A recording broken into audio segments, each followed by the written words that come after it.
Good morning and welcome to another day of our fasting and feasting devotional. Today is day 36 and it happens to be a feasting day with the title Glorified Bodies. So let's get right into it. It is sown a natural body, it is raised a spiritual body. 1 Corinthians 15:44. I want to do it now. My 7-year-old made that passionate declaration as the rest of us munched on fried shrimp. We were at the beach for a vacation. Our boy took one look at the turquoise ocean water and decided it was time. He wanted to get baptized. We talked to all of our kids about following Jesus since long before they could talk back. He'd seen his older brothers choose to follow Christ's example in believers' baptism. He knew it was an outward expression of an inward decision to follow Jesus. There was just something about that water that spoke to his little heart. He wanted to plunge beneath its surface and come back up drenched anew in God's grace. He bounced his way through dinner. We paid the check and headed for the beach. I stood with my toes in the sand as his daddy declared, "Judah, because of your decision to follow Jesus, I now baptize you in the name of the Father and of the Son and of the Holy Spirit." Ocean sprays mixed with happy tears and flowed down my face as I saw the unmatched beauty of the gospel displayed once again. Read 1 Corinthians 15, verses 35 through 49. But someone will ask, in what manner are the dead raised? What sort of body do they have?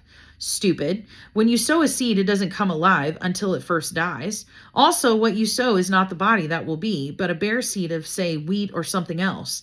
But God gives it to the body he intended for it, and to each kind of seed he gives its own body. Not all living matter is the same living matter. On the contrary, there is one kind for human beings, another kind of living matter for animals, another for birds, and another for fish. Further, there are heavenly bodies and earthly bodies, but the beauty of heavenly bodies is one thing, while the beauty of earthly bodies is something else. The sun has one kind of beauty, the moon another, the stars yet another. Indeed, each star has its own individual kind of beauty. So it is with the resurrection of the dead. When the body is sown, it decays. When it is raised, it cannot decay. When sown, it is without dignity. When raised, it will be beautiful. When sown, it is weak. When raised, it will be strong. When sown, it is an ordinary human body. When raised, it will be a body controlled by the Spirit. If there is an ordinary human body, there is also a body controlled by the Spirit. In fact, the Tanakh says so. Adam, the first man, became a living human being, but the last Adam has become a life-giving spirit. Note, however, that the body from the Spirit did not come first, but the ordinary human one, the one from the Spirit, comes afterwards. The first man is from the earth, made of dust. The second man is from heaven. People born of dust are like the man of dust, and people born from heaven are like the man from heaven. And just as we have borne the image of the man of dust, so also we will bear the image of the man from heaven. Baptism is a picture of a kind of death. It is an expression of our faith that we have been crucified with Christ and we no longer live, but Christ lives in us. Galatians 2:20. It's symbolic of our trust that we have been buried with Christ and risen to walk in newness of life. Romans 6, verse 4. But doesn't it also point to a more physical reality? If the Lord tarries, we will die. Our physical bodies will be buried, not in the blue ocean waters, but in dark earth. No amount of healthy eating, carb cutting, or sugar shunning can stave off this reality forever. We need a hope that goes beyond feeling better, looking better, and getting sick less often. We need resurrection hope. Compare our earthly body realities with our heavenly ones. Our earthly bodies are sown in corruption, forever flawed by our sin nature, 1 Corinthians 15:42. Sown in dishonor, prone to run in glad rebellion away from the things of God, verse 43. Sown in weakness, bound to break down, verse 43. Sown in natural form, forced to live within the confines of broken cells, verse 44. You can juice cleanse your way through life, eat kale at every meal, trim every ounce of fat off the bone, and these realities will remain. But a resurrection is coming. Our heavenly bodies will be raised in incorruption, totally free of the effects of sin, verse 42.